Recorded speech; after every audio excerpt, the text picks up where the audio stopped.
Welcome to iDream media. So జనరల్గా BP అండి, high blood pressure. So ఇది చాలా మందిని వేధిస్తున్న సమస్య. సో అయితే యంగ్స్టర్స్లో కూడా ఈ ప్రాబ్లం అనేది మనం చూస్తూ ఉన్నాము. అసలు బీపీ లెవెల్స్ అంటే ఏంటి, ఎంత ఉంటే మనము నార్మల్ బీపీ అంటాము, ఎంత ఉంటే హై బీపీగా కన్సిడర్ చేయాలి, అసలు బీపీని ఇంట్లో మానిటర్ చేసేటప్పుడు ఎలాంటి జాగ్రత్తలు తీసుకోవాలి, సో పూర్తి వివరాలు తెలుసుకుందాం. మీరు మనతో పాటు ఉన్నారు ప్రముఖ general medicine specialist doctor Rajesh Ukkala గారు. డాక్టర్ గారు నమస్తే. నమస్తే డాక్టర్ గారు, ఏ పేషెంట్ వచ్చినా ముందు బీపీ చెక్ చేస్తారు కదా, అయితే బీపీ లెక్కలు మారాయి. సో ఒకప్పుడు 120/80 ఉంటే నార్మల్, ఇప్పుడు 140 ఉన్న నార్మలే అంటున్నారు. దీనిలో వాస్తవం ఎంత? అసలు ఏ ఏజ్ వాళ్ళకి ఎంత బీపీ ఉంటే అది నార్మల్గా మనం పరిగణిస్తాము? బీపీ ఎందుకు, అసలు హై బ్లడ్ ప్రెషర్ అనేది ఎందుకు వస్తూ ఉంది? సో మీరు డాక్టర్లు చెప్తూ ఉంటారు ఇంట్లో మానిటర్ చేసుకొని బీపీ లెవెల్స్ రాసుకునండి అని, అప్పుడు మేము చేసే తప్పులు ఏంటి? చాలా ఇంపార్టెంట్ టాపిక్. ఎప్పుడు కూడా డయాబెటీస్ గురించి ఎక్కువగా మాట్లాడుతూ ఉంటాం, బట్ దానికి ప్యారలల్గా రన్ అయ్యేది ఈ బ్లడ్ ప్రెషర్ అనేది. దీని మీద ఈ మధ్యకాలంలో నేను కూడా సోషల్ మీడియాలో చాలా మటుకు రీల్స్ గమనించాను. ఒక అపోహలు అనేవి క్రియేట్ అవుతున్నాయి వితౌట్ ఎనీ ఎవిడెన్స్. సో వాస్తవానికి అందరూ ప్రజానికి చెప్పేది ఏంటంటే బ్లడ్ ప్రెషర్ అనేది 120/80 నార్మల్. ఓకే. దాని అబవ్ ఉండేది కొన్ని క్రైటీరియాల ప్రకారం ప్రీ బ్లడ్ ప్రెషర్ అంటే ప్రీ హైపర్ టెన్షన్ అంటాము, తర్వాత స్టేజ్ 1, స్టేజ్ 2, ఇలా స్టేజెస్ డివైడ్ చేసుకుంటూ పోతాం. సో మీరు అన్నట్టు మీ ప్రశ్నలో ఈ 140/90 కూడా నార్మల్ అని అన్నారు కాబట్టి అది అప్పర్ లిమిట్ కింద కేటగరైజ్ చేసుకోవాలి. ఇక్కడ కన్సిడరేషన్ ఏంటంటే ఒక యంగ్ పర్సన్, మేబీ ఒక 20 years పర్సన్ తీసుకొస్తే 140/90 ఉన్నా కానీ ఎక్కువ కిందే కన్సిడర్ చేయాలి. But that is discriminatory. ఇప్పుడు సపోజు టెన్షన్లో ఉన్నారండి, కాస్త బీపీ పెరుగుద్ది. అదే పెద్ద వయసు వాళ్ళు వచ్చారు, వాళ్ళకి కూడా ఆ 140/90 అనేది నార్మల్గా పెరిగేదానికి నార్మల్గా ఉండేదానికి ఆస్కారం ఉంది, వయసు క్రమేణా వచ్చే మార్పు. So acceptable blood pressure normal అనేది కేటగరైజ్ చేస్తే 120/80. ఎవరికన్నా రిస్క్ స్ట్రాటిఫికేషన్ అంటే వీళ్ళకి బ్లడ్ ప్రెషర్ కారణంగా అవయాలు దెబ్బతింటున్నాయా అనేది కన్సిడర్ చేస్తే 130/85 ఆర్ 140/90 అనేది ఈ డిఫరెంట్ క్లాసిఫికేషన్స్ వాళ్ళు డివైడ్ చేసింది. అంటే ప్రపంచవ్యాప్తంగా అమెరికన్ హార్ట్ అసోసియేషన్, తర్వాత యూరోపియన్ హార్ట్ అసోసియేషన్, ఇలా వీళ్ళు డివైడ్ చేసి ఈ 130/85 నుంచి 140/90 మధ్యన ఉంటే ఇది అప్పర్ లిమిట్ ఆఫ్ నార్మల్ కింద కన్సిడర్ చేయమంటున్నారు, కన్సిడరింగ్ ఆర్గన్ డ్యామేజ్. సో ప్రథమంగా ఇక్కడ ప్రజానికి అర్థం కావడానికి ఆర్గన్ డ్యామేజ్ అన్నప్పుడు బ్రెయిన్, కన్ను, హార్ట్, కిడ్నీస్ ఇవి కామన్గా ఎఫెక్ట్ అవుతాయి బ్లడ్ ప్రెషర్ ద్వారా. సో ఇలాంటి డ్యామేజ్ కాకుండా ఉండడానికి ఆ 140/90 అనేది క్రైటీరియాగా పెట్టుకున్నారు. సో ఒక పర్సన్కి బ్లడ్ ప్రెషర్ ఉందా లేదా అంటే ఈ గైడెన్స్ ప్రకారము on 3 different occasions in a week, 3 different టైమ్స్లో ఒక వారంలో 140/90 అండ్ అబవ్ కానీ మెయింటైన్ అవుతూ వస్తే రికార్డింగ్స్లో అది బ్లడ్ ప్రెషర్ ఉన్నట్టే, దానికి ట్రీట్మెంట్ ఇవ్వాల్సిన పరిస్థితి. ఇప్పుడు ఆ 3 different occasions-లో ఒక్కసారే 140/90, మిగతా 2 సార్లు 120/80 వస్తే ఆ పర్సన్కి బ్లడ్ ప్రెషర్ మెడిసిన్ అవసరం లేదు, బట్ మానిటరింగ్ అవసరం ఉంటుంది. సో ఇది చాలా ఇంపార్టెంట్గా చాలా మందికి అర్థం కావాల్సిన పాయింట్ ఏంటంటే అబ్నార్మల్ బ్లడ్ ప్రెషర్ 2-3 సార్లు వచ్చిందంటే ప్లీజ్ యాక్సెప్ట్ చేయండి. దానికి తగ్గ ఎవరైతే డాక్టర్ గారు ఉంటారో వాళ్ళు ఇచ్చిన సూచనలు సలహాలు పాటించండి, అదేవిధంగా ఫాలో అప్ కాండి. ఎందుకంటే అన్ఫార్చునేట్గా ఈ బ్లడ్ ప్రెషర్ డయాగ్నోసిస్ అనేది ఓన్లీ 50% ఆఫ్ ద ఎలిజిబుల్ పీపుల్లో జరుగుతుంది. అంటే 100 మందిలో బ్లడ్ ప్రెషర్ ఉంటే ఓన్లీ 50 మందికే అసలు బ్లడ్ ప్రెషర్ ఉన్నట్టు చెప్తున్నారు. తర్వాత ఈ 50 మందిలో కూడా మళ్ళీ 50% ఆఫ్ పీపులే మందులు వాడుతున్నారు. ఈ 25 మంది ఏదైతే మిగిలారో వాళ్ళలో కూడా ఓన్లీ 50% టార్గెట్ లెవెల్కి రీచ్ అవుతున్నారు. ఎంత లెవెల్కి ఉండ అంటే మీరు అన్నట్టు చూడండి 140/90 ఆ లెవెల్కి రీచ్ అవ్వడం జరుగుతుంది. సో ఎసెన్షియల్గా చూస్తే మీకు అరౌండ్ 15% ఆఫ్ పాపులేషన్లోనే బ్లడ్ ప్రెషర్ అనేది కంట్రోల్ ఉంటుందని స్టాటిస్టికల్ డేటా. అయితే డాక్టర్ గారు మీరు అన్నట్లు వీక్లీ 3 times చెక్ చేసుకోవాలా బ్లడ్ ప్రెషర్? ఒక వారంలో 3 సార్లు డిఫరెంట్ టైమ్స్లో చెక్ చేయాలి. డిఫరెంట్ టైమ్స్లో అంటే ఎట్లాగా? అంటే మార్నింగ్ ఒకసారి, మధ్యాహ్నం ఒక రోజు, రాండమ్, అదేం ప్రోగ్రామ్ చేయొద్దు, రాండమ్గా చేసి చెక్ చేయాలి. ఓకే. ఇప్పుడు ఇంట్లో ఇప్పుడు మీ దగ్గరికి నేను రావాలి డాక్టర్ గారు, మీరు జనరల్ ఫిజిషియన్ కాబట్టి ఖచ్చితంగా బీపీలు, షుగర్లు చెక్ చేయించుకోవాలంటే మీ దగ్గర రావాల్సిందే. నాకేదో డౌట్ వచ్చింది, నేను మీ దగ్గర రావాలనుకున్నప్పుడు నేను ఇంట్లో బీపీ మానిటర్ చేసుకొని రావాల్సి ఉంటుందా, లేదా మీ దగ్గరకు వచ్చినప్పుడు మీరు చెక్ చేసి దాన్ని బట్టి మెడిసిన్స్ రాస్తారా? సో యాక్చువల్లీ ఇది చాలా ఇంపార్టెంట్ క్వశ్చన్ మీరు అడిగింది. ఇప్పుడున్న బ్లడ్ ప్రెషర్ గైడెన్స్ అంటే మాకు ఎవ్రీ ఇయర్ ఒకటి కొత్తదనం నేర్చుకుంటూనే ఉంటాం ప్రతి సబ్జెక్ట్లో. సో ఇప్పుడున్న బ్లడ్ ప్రెషర్ గైడెన్స్లో 24 hour ambulatory blood pressure monitoring అనేది important in diagnosis of blood pressure. అంటే 24 గంటలు బ్లడ్ ప్రెషర్ని మానిటర్ చేయమంటూ వచ్చిన రికార్డింగ్స్ ప్రకారం ట్రీట్మెంట్ ఇవ్వమని గైడెన్స్ వచ్చింది. సో దీనికి పరికరాలు ఉన్నాయి, తరచుగా మేము చేస్తుంటాం వీటిని. సో ఈ 24 గంటల మానిటరింగ్ అనేది ఒక చిన్నపాటి మెషిన్, టేప్ రికార్డర్ లాంటి సైజ్ది, ఈ బ్లడ్ ప్రెషర్ కఫ్ అందరికీ తెలిసే ఉంటుంది, అది పెట్టడం. సో ఇది 24 గంటలు ప్రతి గంటకు ఒకసారి బ్లడ్ ప్రెషర్ మానిటర్ చేస్తూ ఈ వచ్చిన మొత్తం స్టాటిస్టికల్ డేటా తీసుకొని నేను చెప్పిన క్రైటీరియా ఎన్నిసార్లు ఎక్కువగా వస్తుంది అనేది కన్సిడర్ చేస్తూ మిగతా అవయాలు కూడా చెక్ చేసుకుంటూ బ్లడ్ ప్రెషర్ వల్ల లోపాలు వస్తున్నాయా అనేది కన్సిడర్ చేస్తూ వాళ్ళకి ట్రీట్మెంట్ అనేది ఇవ్వడం జరుగుతుంది. ఇది గైడెన్స్. సో ఇన్ ప్రాక్టికాలిటీ ఏం చేయొచ్చు మీరు అన్న క్వశ్చన్, ఇంటి దగ్గర.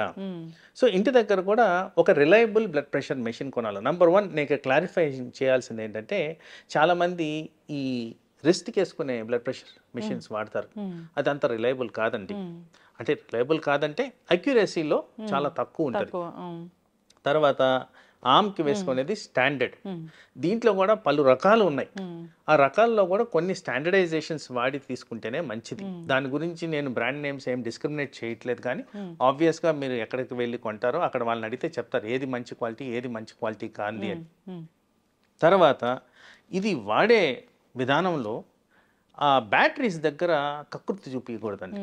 బ్యాటరీస్ అనేవి ఫుల్లీ ఛార్జ్డ్ ఉండాలి. ఎందుకంటే ఇది ఎలక్ట్రానిక్ గ్యాజెటరీ, చాలా సెన్సిటివ్ ఉంటుంది. సో దాన్ని మేనేజింగ్ కొద్దిగా ప్రాపర్గా మేనేజ్ చేయాలి. సో బ్యాటరీస్ ఫుల్లీ ఛార్జ్డ్ ఉండాలి. తర్వాత మనం కట్టుకునే ఆ కఫ్ అనేది ఉంటుంది, బ్లడ్ ప్రెషర్ కఫ్, అది ప్రాపర్గా పెట్టుకోవాలి.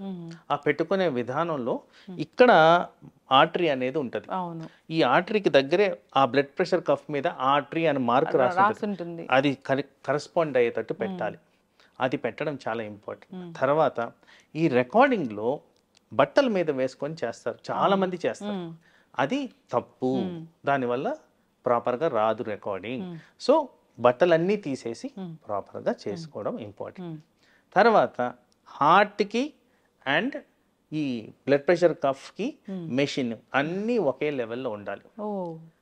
సో మనం బ్లడ్ ప్రెషర్ రికార్డింగ్ తీసుకుంటున్నప్పుడు సపోజ్ నేను ఇలా తీసుకున్నానంటే ఇది హార్ట్ లెవెల్, ఇలా తీసుకున్నానంటే ఇది heart above level. So heart and arm blood pressure machine అన్నీ ఒక లెవెల్లో ఉండేటట్టు చూసుకోవాలి. తర్వాత ఇది చేసుకునే టైంలో నేను ఫోన్ మాట్లాడుతూ చేసుకోకూడదు, ఆర్ ఎవరితోనూ మాట్లాడుతూ చేసుకోకూడదు. తర్వాత resting period at least about 10 to 15 minutes patient ప్రశాంతంగా రెస్ట్ తీసుకొని ఉండాలి. Either upright position or lying down పొజిషన్లో రెస్ట్ తీసుకొని ఉండాలి. తర్వాత ఏ ఎక్సర్సైజ్ చేసి ఉండకూడదు. యూరిన్, బ్లాడర్, బవల్స్ ఇవన్నీ క్లియర్ చేసుకో ఉండాలి. అంటే యూరిన్ వస్తుంటే ఆపేసుకొని ఇదే 2 నిమిషాలు అయిపోద్ది, నో, అవన్నీ క్లియర్ చేసిన తర్వాతే చేసుకోవడం. దాని కారణంగా కూడా ఫాల్స్గా బ్లడ్ ప్రెషర్ పెరుగుద్ది. టీ, కాఫీలు తాగకూడదు, సిగరెట్ స్మోకింగ్ చేయకూడదు, ఎక్సర్సైజ్. ఇన్ని నిబంధనలు ఉన్నాయండి. బ్లడ్ ప్రెషర్ చెక్ చేయడం అంటే ఊరికే అట్లా చేసేయడం కాదు. ఇవన్నీ పాటిస్తే ఎలక్ట్రానిక్ గ్యాజెటరీలో 3 రికార్డింగ్స్ మీన్ యావరేజ్ తీసుకుంటే అది కరెక్ట్ రికార్డింగ్. ఈ విధంగా చేస్తే మనకు హోమ్ రికార్డింగ్ కాస్త విలువ ఉంటుంది. ఇవన్నీ జాగ్రత్తలు పాటించాలి. ఫుడ్ తీసుకొని చేసుకోవడం అట్లా ఏమైనా ఉంటుందా డాక్టర్? ఫుడ్ తీసుకోవచ్చు, బట్ ఫుడ్లో ఉన్న కంటెంట్ ఏంటి అనేది చూసుకోవాలి. ఇప్పుడు ఎందుకు ఇది ఫుడ్ గురించి మాట్లాడుతున్నానంటే, ఇప్పుడు హై స్పైసీ ఐటెం తీసుకున్నాం, చెమటలు పడతాయి సాధారణంగా ఎవరికైనా. మరి అది ప్రెషర్ బాడీలో, ఆ స్ట్రెస్ కారణంగా మళ్ళీ బీపీ ఫాల్స్ది ఎలివేటెడ్ చూపిస్తుంది. సో అలా క్యాఫినేటెడ్ సబ్స్టెన్స్ అంటే కాఫీ అన్నాను నేను, అలాంటిది ఏదైనా కానీ ఫుడ్లో కలిసి ఉంటే, స్వీట్ రూపంలో కానీ ఏదైనా కానీ ఉంటే మళ్ళీ బ్లడ్ ప్రెషర్ పెరుగుద్ది. సో అలాంటివి కూడా అవాయిడ్ చేసుకోవడం ఇంపార్టెంట్. సో నార్మల్ ఫుడ్ తినొచ్చు, కానీ ఇలాంటి substances which will directly influence blood pressure, like alcohol కూడా దానికి సంబంధించి బ్లడ్ ప్రెషర్ని పెంచుద్ది. సో ఇవన్నీ కూడా గమనించి చాలా జాగ్రత్తలు ఉన్నాయండి. Just like that blood pressure అనడానికి లేదు. ఇవన్నీ చేస్తేనే correct measurement of blood pressure కింద కన్సిడర్ చేయాలి. ఓకే. బ్లడ్ ప్రెషర్ అనేది జనరల్గానే బ్లడ్ ప్రెషర్ వస్తుందా, లేదా ఏదైనా ఒక ఆర్గాన్ డ్యామేజ్ అయితే దాని ఎఫెక్ట్ వల్ల బ్లడ్ ప్రెషర్ అనేది మనిషిలోకి వస్తుందా? అగైన్ వెరీ ఇంపార్టెంట్ క్వశ్చన్ మా. So blood pressure is the pressure inside the blood vessel. అంటే రక్తనాళాల లోపల ఉన్న రక్త ప్రసరణకి సంబంధించిన ప్రెషర్. ఓకే, సో ఇది జనరేషన్ ఆఫ్ బ్లడ్ ప్రెషర్ అనేది hormonal effect, brain effect, heart effect, kidney effect and cholesterol effect. కొలెస్ట్రాల్ను కూడా మర్చిపోవద్దు. ఇక్కడ చాలా మంది కొలెస్ట్రాల్ ఏం చేయదు అనుకుంటారు, కానీ కొలెస్ట్రాల్ కూడా ఇక్కడ ప్లే చేస్తుంది. ఇవన్నిటి వల్ల కూడా బ్లడ్ ప్రెషర్ అనేది రెగ్యులేట్ అవుద్ది బాడీలో. ఇవే కాకుండా సాధారణంగా మనం డే టు డే గమనించే వాటిల్లో థైరాయిడ్, డయాబెటీసు ఇవన్నీ కూడా దీంట్లో ప్లే చేస్తాయి. ముఖ్యంగా మానసిక ఒత్తిడి, నిద్రలోపాలు ఇవి కూడా బ్లడ్ ప్రెషర్ని ఇన్ఫ్లుయెన్స్ చేస్తాయి. సో ఇవన్నీ కూడా కన్సిడర్ చేయాల్సిన అవసరం ఉంటుంది. ఓకే, అయితే ఇప్పుడు జనరల్గానే పోస్ట్ డెలివరీ లేదా ప్రెగ్నెన్సీలో వచ్చిన బీపీ అనుకున్నాం డాక్టర్ గారు, లేదా ఏదైనా వాళ్ళకి ఏదైనా దెబ్బలు తగిలినప్పుడు అట్లా బీపీ వచ్చినప్పుడు, సో బీపీ టాబ్లెట్స్ రాసి మన దాన్ని పూర్తి స్థాయిలో స్టాప్ చేసేంత అవుతుందా? ఇక్కడ ఒక క్లారిఫికేషన్ ఇవ్వాల్సింది అంటే, మనం బ్లడ్ ప్రెషర్ డయాగ్నోస్ చేసేటప్పుడు ఒక వారం పాటి డిఫరెంట్ రికార్డింగ్స్ తీసుకొని డయాగ్నోస్ చేయాలి. సో ఇక్కడ మీరు చెప్పిన ఒక కండిషన్, సపోజ్ ఇంజురీ అయింది, ఆ నొప్పి కారణంగా బీపీ పెరుగుద్ది. ఈ ప్రెగ్నెన్సీ రిలేటెడ్ ఇష్యూస్, ఆ టైంలో చాలా వివిధ రకాల హార్మోనల్ చేంజెస్ ఉంటాయి. ఆ ప్రెగ్నెన్సీ టైం వరకు కొంతమందికి వచ్చిపోయేదానికి ఆస్కారం ఉంది.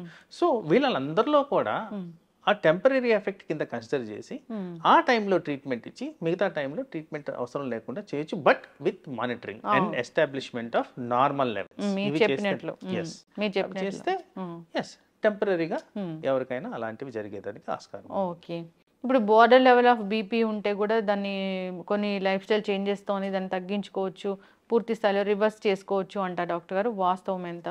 సో అగైన్ ఇక్కడ ఏంటంటే మనం ఎక్కువగా అంటే అట్లీస్ట్ మనం అంటే మేము డాక్టర్లుగా ఎక్కువగా మేము ఫేస్ చేస్తున్నది ఏంటంటే లైఫ్ స్టైల్ డిజీజెసే. అంటే ఏవైతే మైక్రో ఆర్గానిజమ్స్, క్రిమినల్ వీటితో వచ్చే డిజీజెస్ చాలా తక్కువ అయిపోయినాయి. ఈ లైఫ్ స్టైల్ డిజీజ్ అనేవి ఎక్కువగా ఉంటున్నాయి. సో వీటిలో సాధారణంగా డయాబెటీస్, హైపర్ టెన్షన్ ఎక్కువగా చూస్తున్నాం.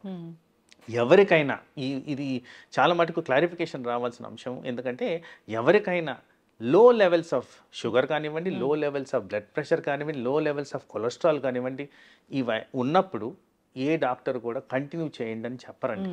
ఎందుకంటే ఇది అపోహ ఉంది. నా క్లినికల్ ప్రాక్టీస్లో చూస్తున్నాను కాబట్టి దీన్ని కొద్దిగా హైలైట్ చేస్తున్నాను.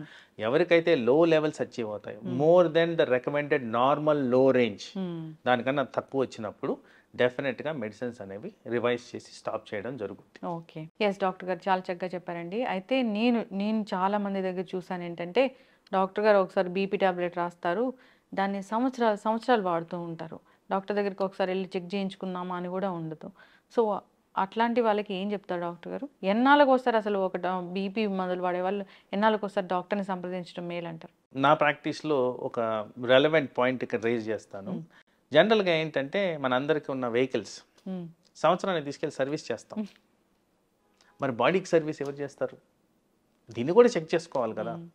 సో ఇక్కడ at least once in a year ఒక కాంప్రహెన్సివ్ చెక్ అనేది అవసరం. Anybody above the age of 30 comprehensive body checkup, ప్రతి అవయాన్ని చెక్ చేసుకోవడం ఇంపార్టెంట్. తర్వాత పర్టికులర్గా మీరు అన్నట్టు బ్లడ్ ప్రెషర్ కంట్రోల్ గురించి మాట్లాడినప్పుడు, సో బ్లడ్ ప్రెషర్ అనేది it's a very variable component. ఈ క్షణం ఉండేది పక్క క్షణంకి ఉండేదానికి కూడా లేదు, మారిపోతూ ఉంటుంది. మన మూడు, మనం చేసే యాక్టివిటీ, రెస్టింగ్ పీరియడ్, స్లీప్, వీటి చాలా కనెక్షన్స్ ఉన్నాయి. సో యావరేజ్ చెప్పున it is not a difficult thing. కాబట్టి 1-2 వారంలో రికార్డింగ్స్ ఇంట్లో తీసుకోవడం ఇంపార్టెంట్, నార్మల్గా ఉన్నాయా. తర్వాత పర్టికులర్గా కొంతమందికి కండిషనల్గా బ్లడ్ ప్రెషర్ అనేది మారుతూ ఉంటుంది. అంటే వాళ్ళకి స్ట్రెస్కి గురైనప్పుడు, అంటే ఎక్కడికైనా కొత్త పర్సన్ కలిశారు, డాక్టర్ దగ్గరికి వెళ్ళారు, ఏదైనా ఎన్వైరన్మెంట్లో స్ట్రెస్ ఉంది, వాళ్ళకి పెరిగేదానికి ఆస్కారం ఉంది. ఇది తరచూ పెరుగుతుందంటే తప్పనిసరిగా ఒకసారి డాక్టర్ని విజిట్ చేసి అప్పుడు వాళ్ళ ద్వారా కూడా చెక్ చేసుకోవడం ఇంపార్టెంట్. ఇదే కాకుండా ఇలాంటి ఫ్లక్చువేషన్స్ ఎక్కువగా వస్తున్నాయంటే ఈ 24 hour ambulatory blood pressure monitoring అనేది చేసుకోవడం కూడా ఇంపార్టెంట్. సో ఇవన్నీ కూడా ఎలా డిసైడ్ చేస్తామంటే కస్టమైజేషన్ టు ద పేషెంట్. ఎవరికి ఎంత టెన్షన్ వస్తుందని డిసైడ్ చేయడం కష్టం కాబట్టి పర్సన్ టు పర్సన్ వేరియబిలిటీ బట్టి ఈ ఫ్రీక్వెన్సీ అనేది జనరల్గా డిసైడ్ చేస్తాం. But on an average every 3 monthsకి ఒకసారి డాక్టర్ని విజిట్ చేసి చెక్ చేసుకోవడం, రివైజ్ చేసుకోవడం ఇంపార్టెంట్.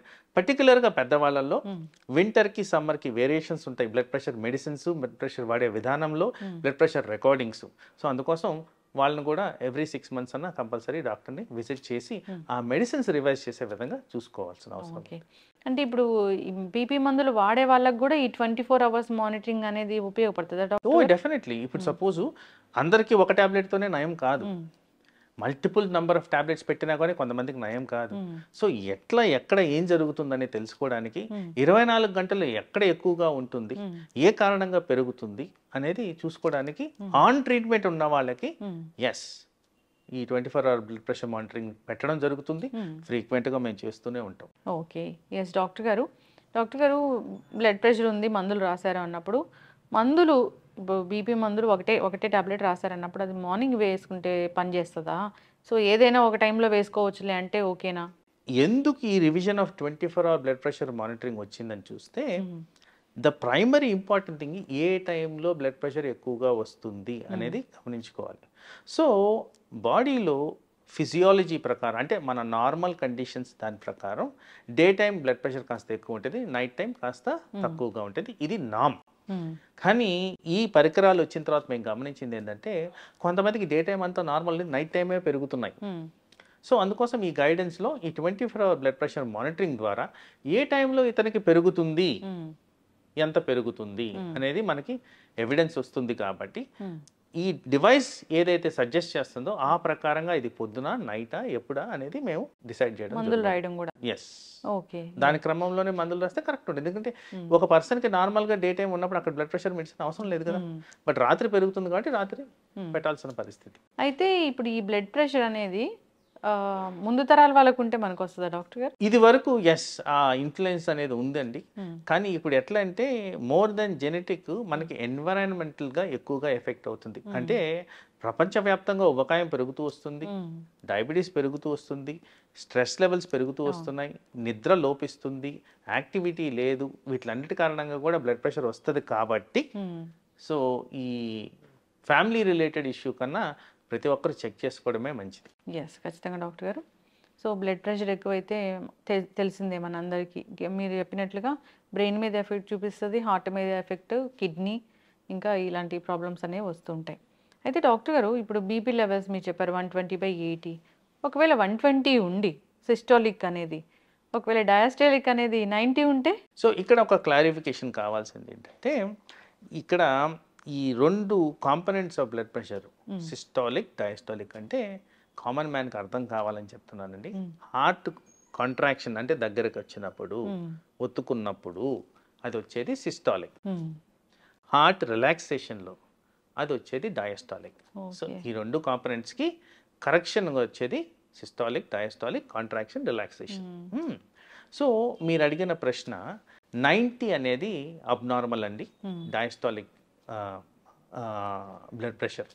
సో అది 80 ఉండడం, లేదంటే అట్ ద మ్యాక్సిమం 85 ఉండడం అనేది యాక్సెప్టబుల్ ఏరియా. సో దీనికి కూడా గ్రేడింగ్ అనేది నేను ఎట్లయితే స్టేజింగ్ చెప్పారో ఓన్లీ సిస్టాలిక్ కాదండి, డయాస్టాలిక్ కూడా అదే విధంగా గ్రేడింగ్ ఉంది. స్టేజ్ 1, స్టేజ్ 2 అండ్ ఎమర్జెన్సీ కింద కేటగరైజ్ చేస్తాం. ఆ విధంగానే దానికి ట్రీట్మెంట్ ఇవ్వడం జరుగుద్ది ఉన్న ఎగ్జిస్టింగ్ కండిషన్ బట్టి. But whatever it is the cut off will be 140/90. Yes, ఖచ్చితంగా డాక్టర్ గారు. ఏదేమైనా కానీ జనరల్గా జాగ్రత్తలు తీసుకోవాలని కోరుకుందాం. వన్ ఫైనల్ క్వశ్చన్ అండి. జనరల్గా బీపీ ఉందన్నప్పుడు డాక్టర్లు చెప్తూ ఉంటారు ఉప్పు తగ్గించండి అని. చాలామంది ఉప్పు మానేస్తూ ఉంటారు కూడా.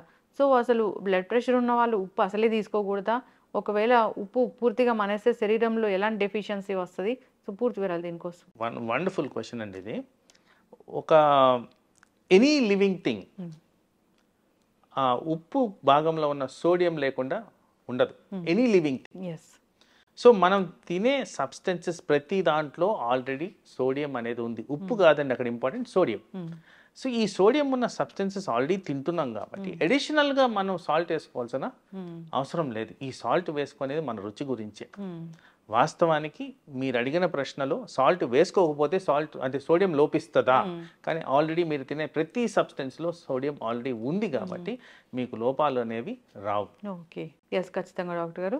ఒకవేళ ఉప్పు వాడాల్సి వస్తే అది పింక్ సాల్ట్ అయితే కొంచెం మా హెల్త్కి మంచిది అంటారు. లేదండి, ఇప్పుడు అగైన్ దాని మీద రీసెర్చ్ జరిగింది.